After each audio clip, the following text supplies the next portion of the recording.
J'ai eu à cœur aujourd'hui de faire une prédication que j'ai déjà faite à l'église de Strasbourg. Thibaut m'avait invité à prêcher à l'église de Strasbourg et la série s'appelait « Comment ne pas gâcher ta vie ». Comment ne pas gâcher ta vie. Et j'ai trouvé ça très intéressant et j'ai eu l'occasion de parler du thème qui suit au tremplin. Pour ceux qui connaissent tremplin, j'ai eu l'occasion de parler de ça et j'ai vu à quel point en fait ça faisait réagir ce thème. Comment ne pas gâcher ta vie était une série que Thibaut avait mis en place, donc le pasteur de Strasbourg, et il m'a demandé de prêcher sur une de ces facettes. Vous êtes aujourd'hui dans un âge, normalement vous avez entre 15 et 21 ans, peut-être que certains ont plus, peut-être 2-3 en ont moins, un peu moins. Je trouve que ce thème-là, il est intéressant. Comment ne pas gâcher ta vie? T'es au début de ta vie. Il te reste, allez, pour les moins chanceux, peut-être 30 ans, pour les plus chanceux, 60 ans, 70 ans. Et comment ne pas gâcher ta vie? La vie peut être très longue si tu gâches ta vie tout au début. Et j'aimerais aujourd'hui te donner une clé, je vais te parler comme ça, une clé pour pouvoir ne pas gâcher ta vie. Ok? Vous êtes avec moi ce soir? Le côté droit, vous êtes à côté de moi, avec moi ce soir? Oui. Ouais. Vous êtes concentrés à manger en tout cas. Comment ne pas gâcher ta vie? Eh bien écoutez, alors je vous propose de partir dans Matthieu 18, versets 21 à 35. Pour ceux qui ont la Bible, Matthieu 18, versets 21 à 35. Alors Pierre s'approcha de Jésus et lui dit: Seigneur, combien de fois pardonnerai-je à mon frère lorsqu'il péchera contre moi? Est-ce que ce sera jusqu'à 7 fois? Jésus lui dit: je ne te dis pas jusqu'à 7 fois, mais jusqu'à 70 fois 7 fois. C'est pourquoi le royaume des cieux ressemble à un roi qui voulut régler ses comptes avec ses serviteurs. Quand il se mit à l'œuvre, on lui en amena un qui devait 10 000 sacs d'argent. Comme il n'avait pas de quoi payer, son maître ordonna de le vendre, lui, sa femme, ses enfants et tout ce qu'il avait afin d'être remboursé de cette dette. Le serviteur se jeta par terre et se prosterna devant lui en disant: Seigneur, prends patience envers moi et je te payerai tout. Rempli de compassion, le maître de ce serviteur le laissa partir et lui remit la dette. Une fois sorti, ce serviteur rencontra un de ses compagnons qui lui devait, lui, 100 pièces d'argent. Il l'attrapa à la gorge et se mit à l'étrangler en disant: paye ce que tu me dois. Son compagnon tomba à ses pieds en le suppliant: prends patience envers moi et je te payerai. Mais l'autre ne voulut pas et alla le faire jeter en prison jusqu'à ce qu'il ait payé ce qu'il devait. À la vue de ce qui était arrivé, ses compagnons furent profondément attristés et ils allèrent raconter à leur maître tout ce qui s'était passé. Alors le maître fit appeler ce serviteur et lui dit: méchant serviteur, je t'avais remis en entier ta dette parce que tu m'en avais supplié. Ne devais-tu pas toi aussi avoir pitié de ton compagnon comme j'ai eu pitié de toi? Et son maître, irrité, le livra au bourreau jusqu'à ce qu'il ait payé tout ce qu'il devait. C'est ainsi que mon Père Céleste vous traitera si chacun de vous ne pardonne pas à son frère de tout son cœur. Mon thème ce soir: comment ne pas gâcher ta vie? Pardonne. Comment ne pas gâcher ta vie? Pardonne. Jésus va démarrer cette parabole suite à une question de Pierre. Pierre vient vers Jésus et lui dit: Seigneur, combien de fois vais-je devoir pardonner à mon frère? Et va directement répondre à sa question en lui disant: je suis capable moi. Jésus, ouvre bien tes oreilles. Je t'aime tellement que je suis capable de pardonner 7 fois. Je pense qu'à ce moment-là, Pierre voulait se mousser, Pierre voulait se faire mousser, pardon. Pierre était rempli de joie à l'idée de dire à Jésus une merveille qu'il serait capable d'accomplir. Il pourrait pardonner jusqu'à 7 fois. Pas une fois, pas 2 fois, 7 fois Jésus. Et Jésus va lui dire: mon coco, t'as rien compris. Tu vas devoir pardonner, et je sais ce que je vous demande, jusqu'à 70 fois 7 fois. Pardonne jusqu'à 70 fois 7 fois. Certains théologiens ont pensé que c'était 77 fois. D'autres ont fait le calcul, 70 fois 7, soit 490 fois. Mais si on est très honnête avec la parabole qui suit, si on est très honnête avec l'ensemble de la parole de Dieu, 70 fois 7 fois, et les théologiens maintenant s'accordent pour dire ça, est finalement un nombre incalculable. C'était une expression à ce moment-là. que Jésus utilisait pour dire « tu vas devoir pardonner à l'infini ». Tu vas devoir pardonner à l'infini. Et Jésus va ensuite expliquer ce qu'est le royaume de Dieu vis-à-vis du pardon. Et il va mettre en scène 3 personnes. Le maître, la personne à qui le maître demande une dette, et le compagnon. Le maître va représenter Dieu, le gars va nous représenter nous, chacun d'entre nous, et le compagnon va représenter le gars qui est à côté de nous, la dame qui est à côté de nous. Ces 3 personnages-là, et ensuite il va mettre en œuvre 2 pardons. Lorsque nous lisons ce que le maître va faire, il va remettre une dette de 10 000 sacs d'argent à la personne. Ceci représente le pardon que Dieu nous donne à nous. On a péché, on a fait n'importe quoi. Ce qui nous attendait à nous, c'était la prison. Autrement dit, dans notre histoire à nous aujourd'hui, ce qui nous attendait, c'est l'enfer. Car oui, Jésus va parler de paradis, Jésus va parler de ciel, mais Jésus va parler d'enfer. Ce qui nous attendait de nous était l'enfer. Jésus est venu sur la croix pour que le sang puisse être versé, pour que nous puissions recevoir ce pardon-là, ce pardon que nous n'aurions jamais pu avoir autrement. La seule possibilité, c'était que le sang de Jésus coule. Et c'est ce qu'on a fêté normalement la semaine dernière à Pâques. C'était la mort et la résurrection de Jésus. Le premier pardon est celui-ci dans cette parabole. Le deuxième, c'est le pardon entre moi et les autres. Le pardon entre toi et les autres. Et ce que j'apprécie beaucoup, je suis ingénieur de formation, j'aime les chiffres. Et j'aime beaucoup le rapport de force entre les deux. Le grand pardon de Dieu est vis-à-vis de notre pardon à nous. Si on regarde le grec sac d'argent, c'est talent. L'homme devait 10 000 talents. 10 000 talents d'or au maître. Si on regarde ce que représentait 10 000 talents, on va se rendre compte que c'est finalement énormément d'argent. Je vous fais des petits calculs. Vous êtes prêts ? Prêts ? Un talent, c'est 6 000 deniers. Ok ? Toujours avec moi ? Ça va ? C'est un talent égale 6 000 deniers, ça va ? Un denier, c'est un salaire journalier. Ok ? C'est-à-dire que quand tu travaillais une journée, tu recevais un denier. Ça va ? Vous êtes avec moi ? Donc, 6 000 deniers. Un talent d'or, finalement, représentait 6 000 salaires journaliers. Sur ce que nous, aujourd'hui, on travaille, ça représenterait, je ne sais pas si je me le suis mis ici, 27 ans et demi de travail et 473 000 € pour un SMIC. Ça, c'est un talent. Il en devait 10 000. 10 000 talents, autrement dit, le gars devait 4,7 milliards d'euros au maître. Maintenant, on regarde ce que le compagnon devait à ce gars-là. 100 deniers. 100 deniers, c'est 100 salaires journaliers. C'est environ 6 mois de salaire. Pour un SMIC, c'est environ 7 900 €. C'est-à-dire que Jésus, à ce moment-là, avait utilisé le rapport de force entre les 2 pardons en disant ce que le maître a remis comme dette, autrement dit, ce que Dieu a remis comme dette, est tellement bien plus grand que le pardon que nous devons donner aux autres. Il était impossible pour nous, et il est toujours impossible, de payer ce qu'on doit à Dieu. Il est impossible aujourd'hui de rentrer dans le royaume de Dieu en payant cette dette. C'est pour ça que Jésus est venu sur la croix. C'est exactement pour ça que Jésus est venu sur la croix. Aujourd'hui, il nous demande de pardonner le petit pardon finalement, la petite offense qu'on a eue. Et permettez-moi de faire une parenthèse, je veux être le plus respectueux possible parce que lorsque je parle de pardon, je sais que je fais référence à des souffrances.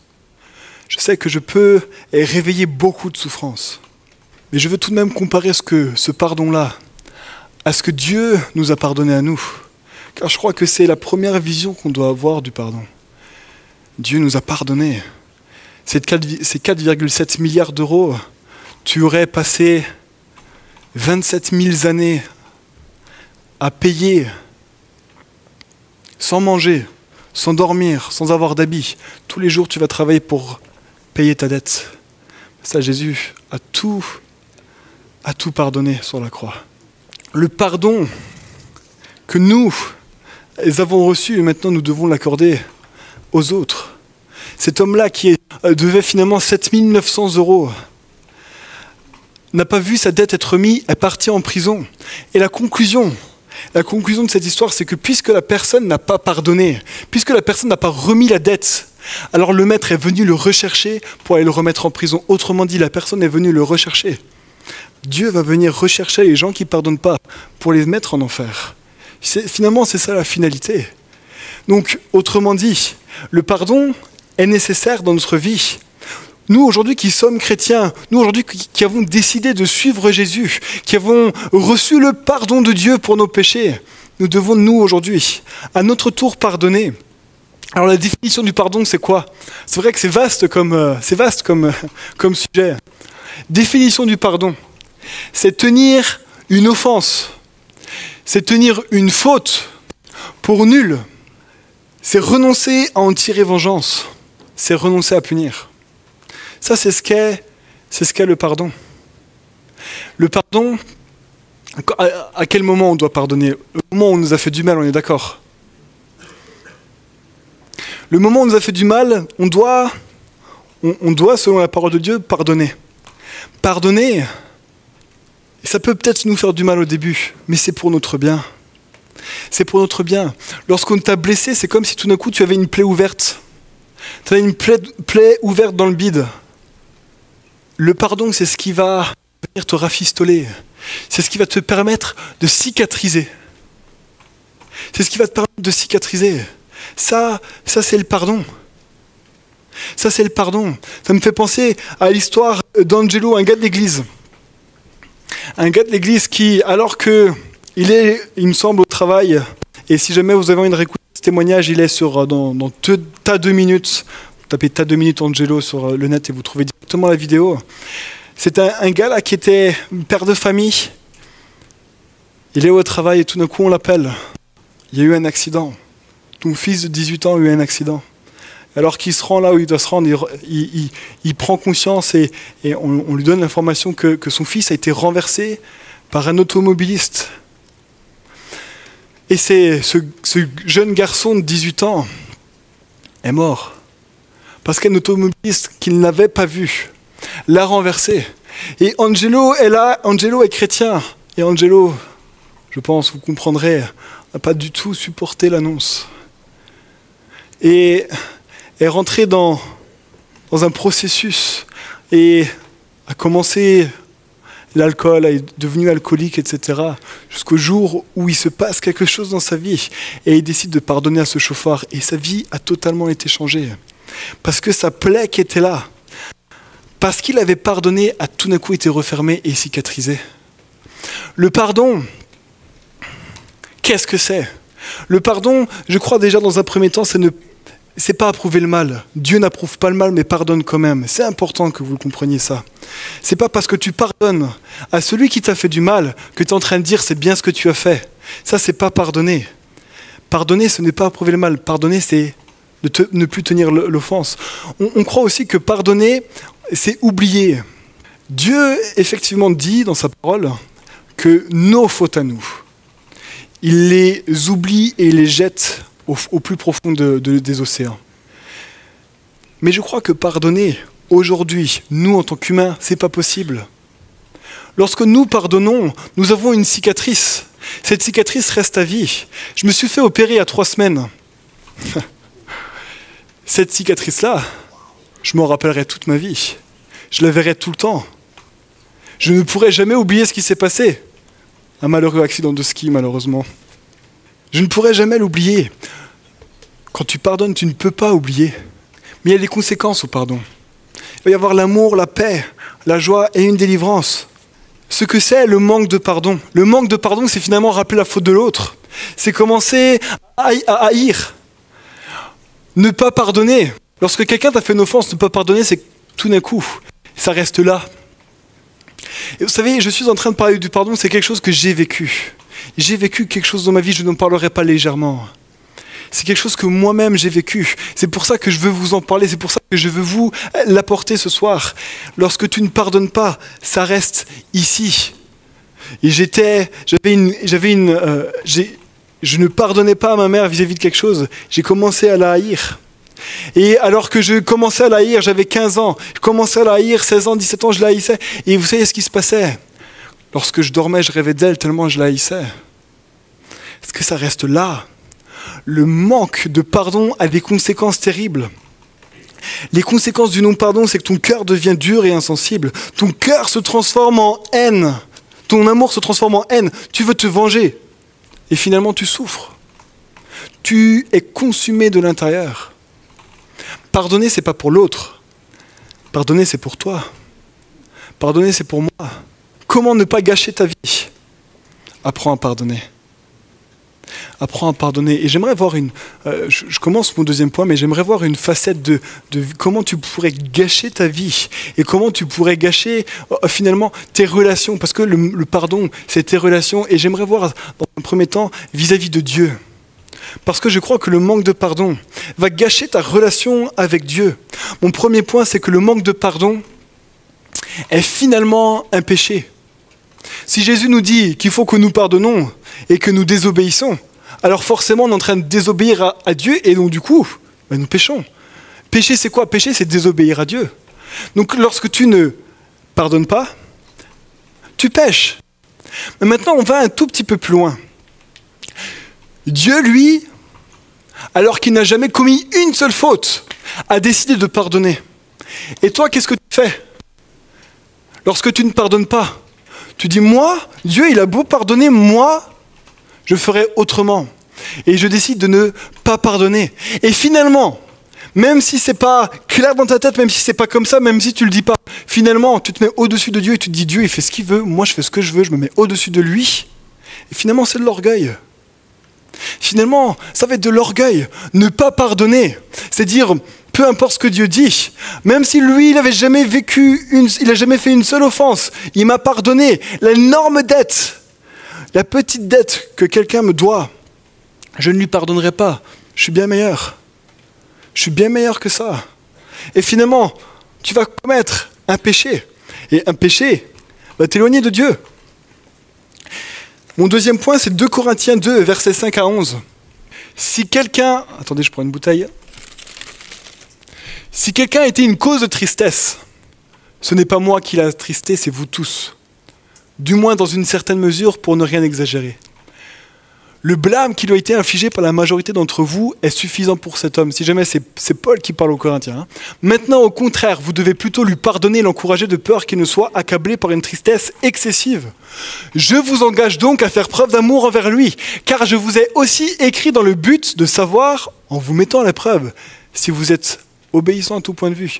Or, à qui vous pardonnez, je pardonne aussi. Et si j'ai pardonné quelque chose à quelqu'un, je l'ai fait à cause de vous en présence de Christ, afin de ne pas laisser à Satan l'avantage sur nous, car nous n'ignorons pas ses intentions. Lorsque tu ne pardonnes pas, tu laisses à Satan l'avantage sur toi. Quelles sont ses intentions? Voler, détruire, dérober.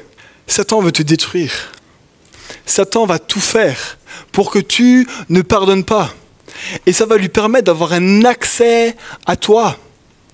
Tu vas donner un accès à Satan on dit souvent comme ça dans nos milieux, lorsque tu ouvres une porte, Satan peut venir et tu laisses un accès à Satan. Mais je crois que ne pas pardonner, ça en fait partie.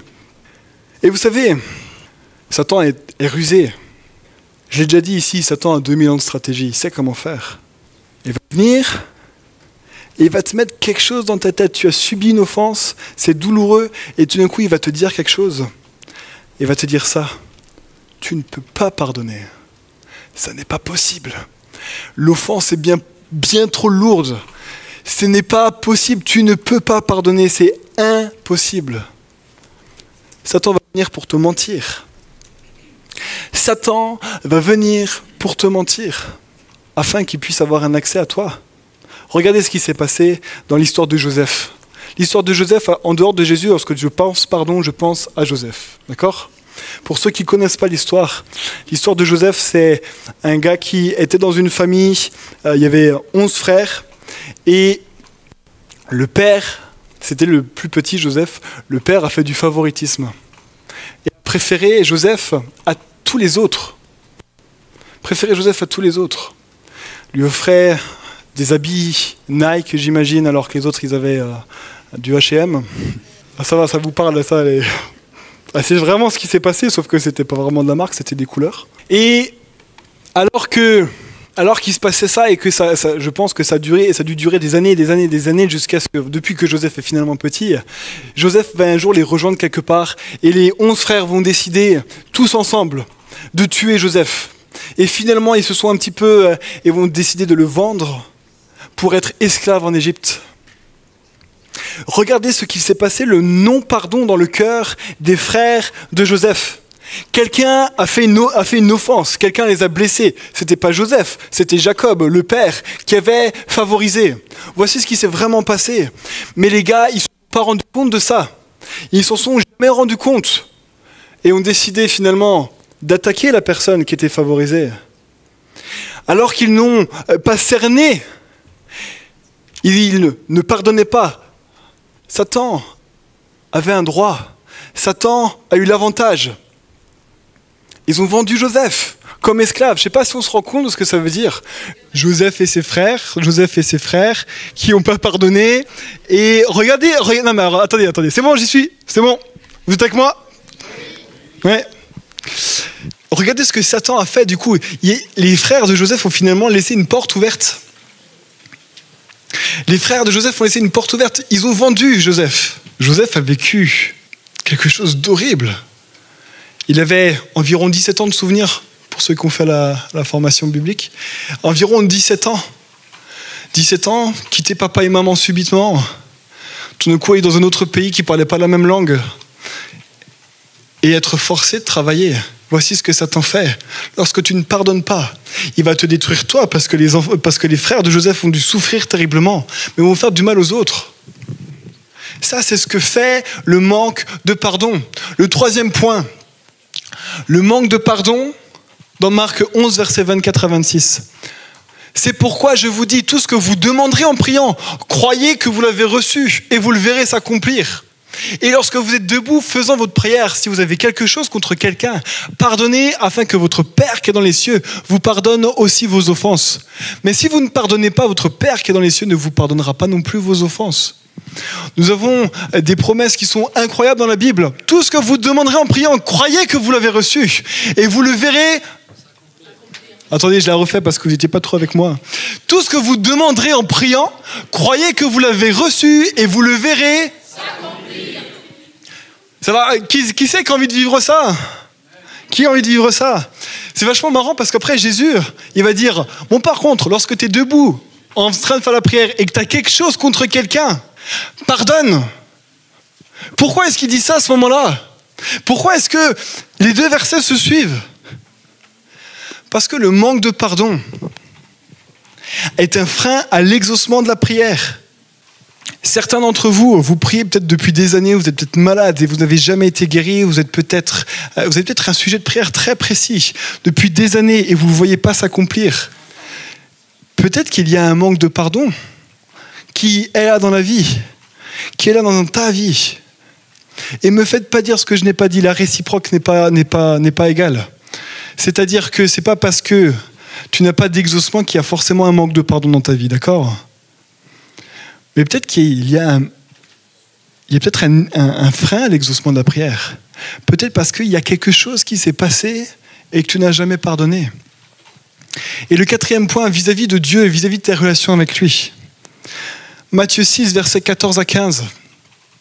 Si vous pardonnez aux hommes leur offense, votre Père Céleste vous pardonnera aussi. Mais si vous ne pardonnez pas aux hommes, votre Père ne vous pardonnera pas non plus vos offenses. Luc 6, versets 36 à 37. Verset 37, ne jugez pas et vous ne serez pas jugés, ne condamnez pas et vous ne serez pas condamnés, pardonnez et vous serez pardonnés.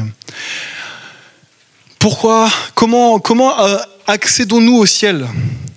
Nous accédons en recevant Jésus dans notre cœur. Nous accédons en disant, Jésus, je te demande pardon pour mes péchés. Viens et je veux faire de toi mon sauveur et mon Seigneur. Et à ce moment-là, il se passe quelque chose dans le spirituel. C'est que tu es pardonné. Et c'est parce que tu es pardonné que tu peux avoir accès à Dieu. C'est parce que tu es pardonné que tu peux avoir accès au ciel. Mais quand tu n'es plus pardonné, qu'est-ce qu'il se passe? Lorsque tu ne pardonnes pas, tu gâches non seulement ta relation avec Dieu, mais tu gâches ton éternité.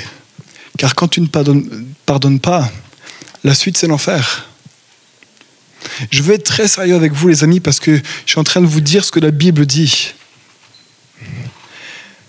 Le manque de pardon est un péché qui t'emmène en enfer.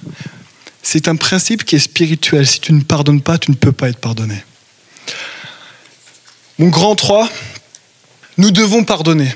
Et j'ai envie de vous parler des relations maintenant que nous avons les uns les autres. D'accord ? On doit se pardonner. On a l'habitude de parler des grandes offenses. On a l'habitude de parler des meurtres, des abus, de tout ce qui est ignoble finalement. Mais on parle, des fois ça nous arrive de pas tellement parler de ces petites offenses. Un petit clash qui m'a fait un peu mal. On n'en parle pas tellement, mais ça aussi il faut qu'on pardonne. Les petits trucs, il faut qu'on pardonne.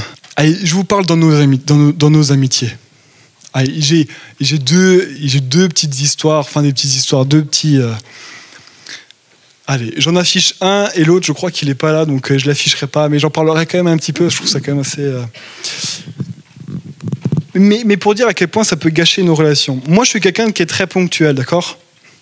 C'est-à-dire que si tu me dis rendez-vous à 16h, je suis là à 16h moins 3 pour être sûr de pas être en retard. Il y en a qui sont comme moi. Il y en a qui sont pas du tout comme moi. Non, voilà, merci, vous êtes honnête, merci. Voilà. Que le Seigneur vous bénisse quand même, avec vos gros défauts. Amen. Mike a dit. Moi, je suis très ponctuel, d'accord ? Et j'ai un de mes amis qui était capable de pas être très ponctuel. Je vous dirai pas qui c'est, d'accord ? Ça commence par T, ça finit par Imoté, ok ?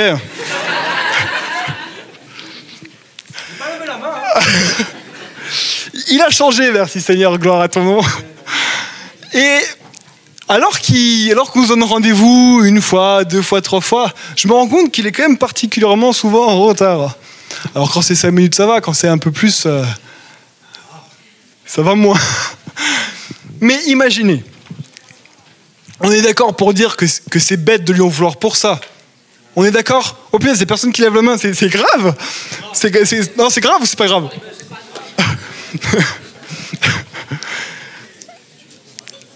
On devait manger ensemble, il a une demi-heure de retard, est-ce que c'est grave ?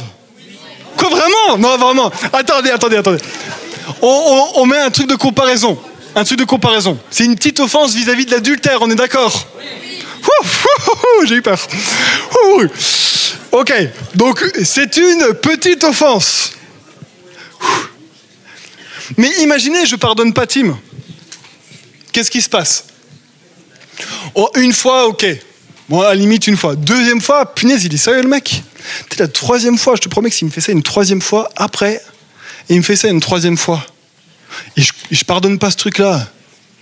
Mais finalement, qu'est-ce qui va se passer ? Mais je te vois plus en fait.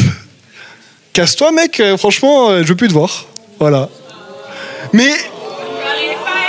Non, mais je suis en train de vous simuler ce qui pourrait se passer si je pardonnais pas. Vous comprenez vraiment rien en fait.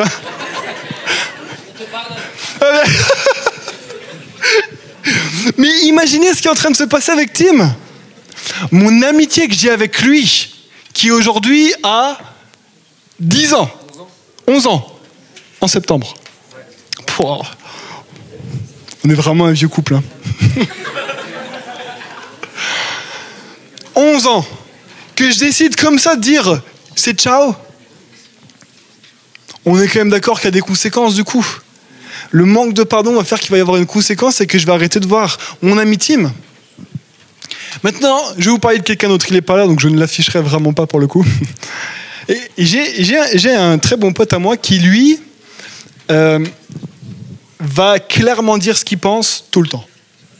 Pour ceux qui le connaissent, c'est tilt, ça poum, poum, poum. Vous savez qui c'est ? Il va dire toujours ce qu'il pense. Des fois, c'est une grande qualité. Et des fois, c'est un défaut. Et je réfléchis à ce que je pourrais... Mais j'ai pas envie de le dire parce que j'ai tellement pas envie de l'afficher. Un jour, il m'a dit quelque chose qui m'a... Vous voyez, ça fait... Vous voyez, un truc comme ça, vous voyez? Ça m'a fait mal, quoi. Oui, c'est une petite offense, il m'a pas trahi, il m'a pas fait... Mais c'est un petit truc, mais ça m'a fait mal. Mais qu'est-ce qui se passe si je lui pardonne pas? Il commence à y avoir des conséquences si je suis en train de gâcher la relation avec cette personne-là. Finalement, c'est la même histoire qu'avec Tim, mais c'est exactement ces conséquences-là. Proverbe 17, verset 9. Celui qui couvre une faute cherche l'amour, et celui qui la rappelle dans ses discours divise les amis. 1 Corinthiens 13, verset 7. L'amour pardonne tout. Ça, c'est pour nos amitiés. Mais maintenant, je pourrais parler à l'église. On est frères et sœurs. On est d'accord. À partir du moment où on accepte Jésus dans notre vie, on devient comme une famille. Et Jésus dit qu'on va être des frères et des sœurs en Christ. Ok? Ça va? Vous êtes avec moi? Donc on est tous ensemble, on est une famille. Mais imaginez la même histoire. Je pardonne pas. Tout d'un coup, il commence à y avoir des divisions dans les églises parce que tout d'un coup, je l'aime plus, etc. L'amour pardonne tout. On doit aimer les gens. On doit s'aimer les uns les autres. On est une famille. L'amour pardonne tout. Vous savez, je travaille aujourd'hui pour The Rencontre. Je suis dans le comité organisationnel. On est 4. Et allez, en réunion, il y a des moments, il y a des petites vannes. Là, les petites vannes de l'APO, ça va, on connaît tous. Hein, pour ceux qui ne connaissent pas, voilà, on aime bien taquiner, d'accord? Pour ceux qui ne connaissent pas, on aime vraiment bien taquiner. Et il y en a certains qui sont un peu plus forts que d'autres. Genre moi, je ne suis pas le mec le plus fort, ok? Mais il y en a un qui est très, très, très fort. Qui est très, très, très, très fort. Ça doit être de famille. Et alors que je suis en réunion, imagine, il me tacle et tout d'un coup, ça me fait mal. Ok, si je pardonne pas, qu'est-ce qui se passe? Deuxième fois que je vais en réunion, je vais être attentif cette fois-ci. Je vais dire, ah ouais, ok, je t'attends. Et puis tout d'un coup, il me rebalance une vanne. Ah, ça fait aussi mal. Ok, ben je me ferme, j'arrête de parler, c'est pas grave. Troisième fois, quatrième fois, mais à la fin, qu'est-ce qui se passe? À la fin, qu'est-ce qui se passe? Non mais très, très sérieusement. Mais j'arrête de travailler avec eux. J'arrête de travailler pour The Rencontre. Mais aujourd'hui, si le comité organisationnel de The Rencontre ne travaille plus, il n'y a plus de The Rencontre. Imaginez les conséquences qu'il peut y avoir vis-à-vis de ce qui se passe entre vous. Le service pour le royaume de Dieu peut s'arrêter à cause du manque de pardon. C'est quelque chose qui est très grave. Tu gâches ta vie, tu gâches celle des autres, tu gâches le salut des gens qui sont autour. Maintenant, je vais vous parler d'un troisième axe, parce que je ne vais pas parler de notre famille, nos parents, nos frères et sœurs, parce que dans l'église, ça peut aussi, et avec nos amitiés, ça va rentrer dedans. Mais le troisième axe que j'ai envie de prendre, je le prends. Je pense que peu d'entre vous êtes concernés, mais je le prends parce qu'un jour, la plupart d'entre vous le seront. C'est dans le couple. Je vous parle comme à des grandes personnes, d'accord? Tu as peut-être 15 ans. Pour moi, aujourd'hui, tu es un adulte. Ok? Désolé, tu es devenu majeur d'un coup. C'est comme ça. Mais dans le couple, j'avais toujours la même histoire, mais c'est avec ma femme. Du coup, vu que l'APO, elle fait que de me taquiner, notamment quelqu'un qui est très fort là-dedans, j'ai pris le pli aussi de taquiner. Et j'ai pris le pli de taquiner ma femme. Et alors que lorsque nous sommes rencontrés, elle a rencontré ma famille, et j'aimais bien, en fait, ça faisait rire tout le monde, donc en plein une petite vanne, je la clash.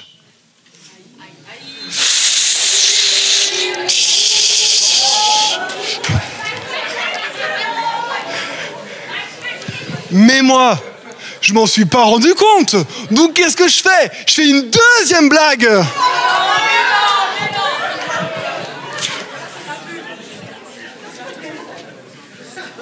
Et vous savez quoi? Je fais une troisième blague.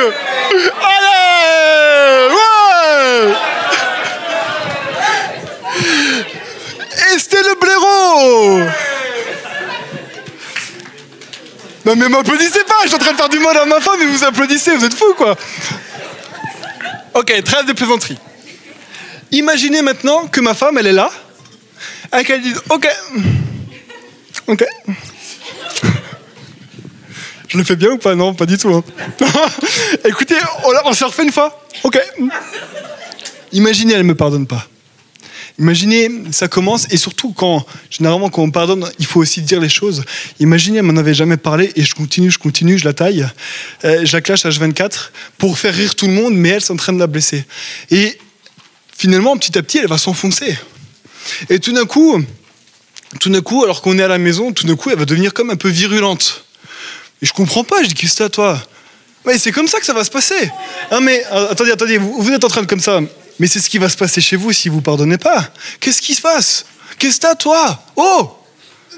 Pourquoi t'es comme ça? Et tout d'un coup, moi je commence à être vraiment mauvais, ma femme elle commence à être vraiment mauvaise, mais à la fin, on est un couple, mais on n'est plus un couple. À la fin, on vit en colocation. Mais ça, c'est ce qui se passera si vous n'apprenez pas à pardonner dans votre couple. Je suis en train de vous apprendre des choses, les amis, qui sont très importantes. Parce qu'aujourd'hui, je connais des gens,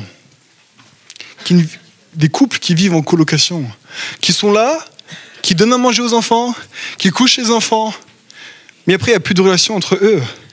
Parce que le manque de pardon va gâcher ta vie. Le manque de pardon va gâcher ta vie.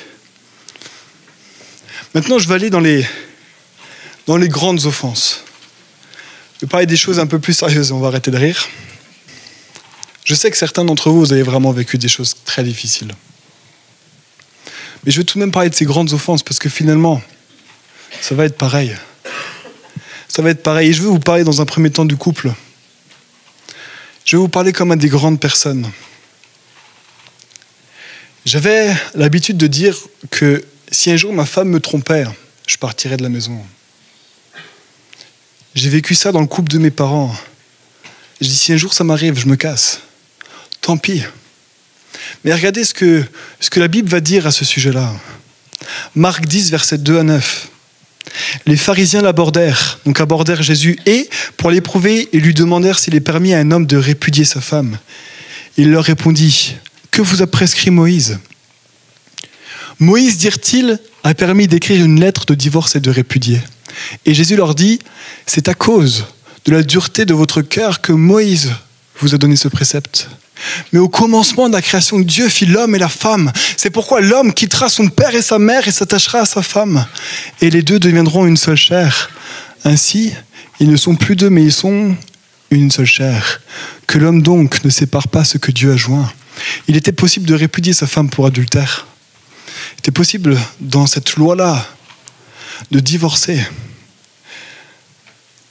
Je vous parle de ça avec beaucoup de sérieux, avec beaucoup de respect, mais avec beaucoup aussi de fermeté.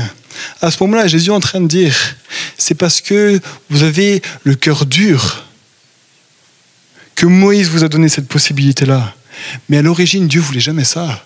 Peu importe ce qu'il se passait dans le couple, Dieu n'a jamais voulu le divorce.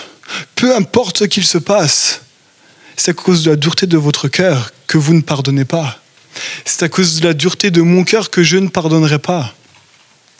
Et je crois qu'à ce moment-là, dans une grande offense telle que l'adultère, Jésus est simplement en train de dire, il faut que vous appreniez à pardonner. Dieu a remis ta dette en entier. L'adultère, finalement, est un petit truc vis-à-vis de ce que Dieu t'a pardonné à toi. Qu'est-ce qui se passe lorsqu'il y a l'adultère? En règle générale, dans les couples aujourd'hui, il y a forcément divorce. Je ne sais pas si... Je pense que plusieurs d'entre vous, vous êtes comme moi, enfants de divorcés. Très honnêtement, peu importe ce qui s'est passé dans le couple de mes parents, je vous dis au fond de mon cœur, mais qu'est-ce que j'aurais préféré qu'ils restent ensemble? Parce que les conséquences qu'il y a eu derrière étaient bien plus désastreuses que s'il y avait eu pardon. Et sans vouloir, je pense que mon père a dû partir au bout d'un moment sans vouloir rentrer dans les détails. Et je pense que c'était important finalement. Mais tout de même, moi en tant qu'enfant, j'ai vécu les conséquences. J'ai vécu ces conséquences-là. Le divorce fera bien pire. Et je vous parle à vous parce qu'aujourd'hui, vous avez entre 15 et 21 ans. Vous allez certainement, la plupart d'entre vous, vous marier. Mais qu'est-ce qui se passera dans 20 ans, 30 ans si vous ne pardonnez pas? Ce sont des choses qui arrivent. On entend des histoires comme ça même dans l'église. Je suis désolé, je vous le dis. Je le souhaite à personne et je vous souhaite de construire des couples qui sont solides. Mais c'est des choses qui peuvent arriver, c'est des choses qui pourraient m'arriver à moi. Mais j'ai envie de vous dire, je voudrais me battre pour mon couple. J'aurais envie de me battre parce que Jésus a dit que je peux pardonner.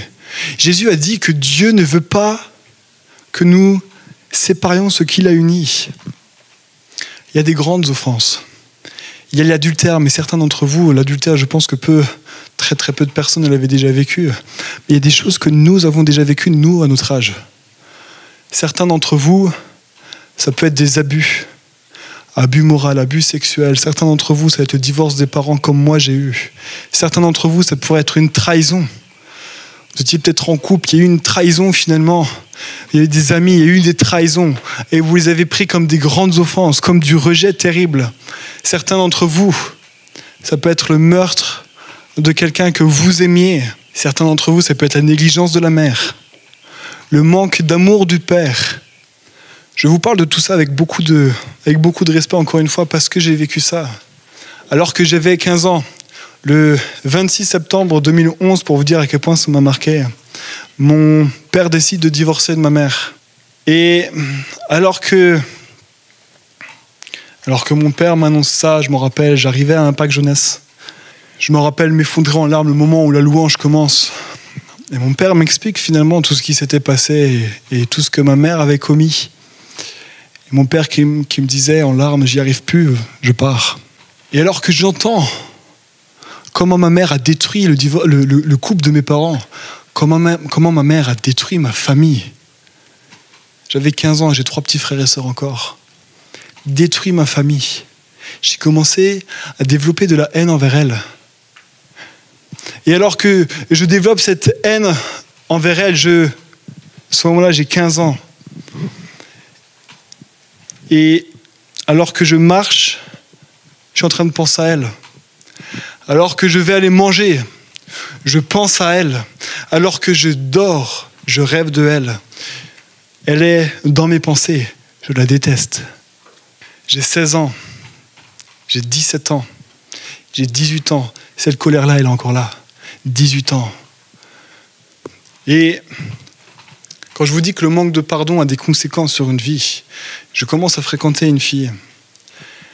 Et alors que je commence à fréquenter cette fille, tout d'un coup, des angoisses commencent à venir dans mon cœur. Mais des angoisses où tout d'un coup, alors que je suis avec elle, je suis épris d'angoisse. Et jusqu'au moment où elle part, je m'effondre en pleurs. Je ne comprends pas ce qui m'arrive. Je comprends absolument pas. Et puis, tout d'un coup, je me mets avec elle, j'arrête avec elle, je me remets avec elle, j'arrête avec elle, parce que je ne suis devenu incapable de me mettre en couple, de m'engager tant les angoisses sont présentes et je comprenais pas pourquoi. Et alors que je fais un processus et que je fais un processus de pardon envers ma mère, je n'y arrive toujours pas. Je comprends pas à 18 ans. 19 ans, cette fille a décidé de partir et de me dire ciao, tant c'était dur pour elle. Et je comprends toujours pas et j'ai 20 ans, voilà 5 ans, que mes parents ont divorcé. Voilà 5 ans que je déteste ma mère. Et alors que je suis là, je rencontre du coup Manon. Et il se passe exactement la même chose. Je recommence à refaire des crises d'angoisse. Incapable de me mettre en couple parce que le manque de pardon finalement était en train de détruire ma vie. Et alors que je lance ce processus de pardon envers ma mère, je commence à dire je pardonne à ma mère. Et vous savez ce qui s'est passé? Le jour d'après, toute la colère est revenue. Parce que quand tu pardonnes, tout d'un coup, il se passe quelque chose, c'est libérateur. Mais c'est revenu. Le 2e jour, je pardonne à ma mère. Le 3e jour, je pardonne à ma mère. Le 4e jour, le 5e jour, le 20e jour, le 100e jour, jusqu'à ce que je lui avais vraiment pardonné. Et en même temps, le 15 mars 2017, alors que je suis en train de prier, tout d'un coup, j'ai la paix de Dieu qui descend sur moi, qui me dit tout est fini, c'est terminé. Parce que le pardon est libérateur. Le manque de pardon était en train de me gâcher la vie.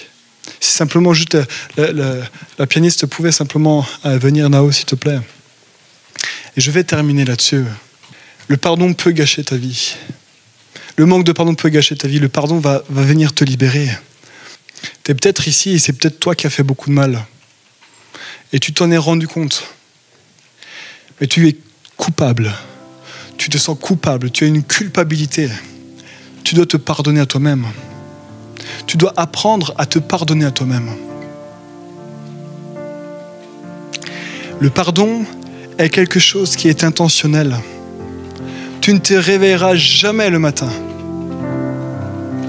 tu ne te réveilleras jamais le matin en ayant pardonné. C'est impossible. Tu l'as peut-être enfui, tu l'as peut-être caché quelque part dans ta tête, mais jamais tu l'auras pardonné. C'est quelque chose qui est intentionnel. Tu dois dire « je veux pardonner ». Je veux pardonner. Et lorsque tu dis ça, peut-être qu'un jour ça reviendra. Cette colère, cette haine, ce manque de pardon qui est là, eh bien j'ai envie de te dire, tu dois recommencer. Car le pardon est quelque chose de tous les jours. Lorsque tu as une plaie ouverte, dans le corps,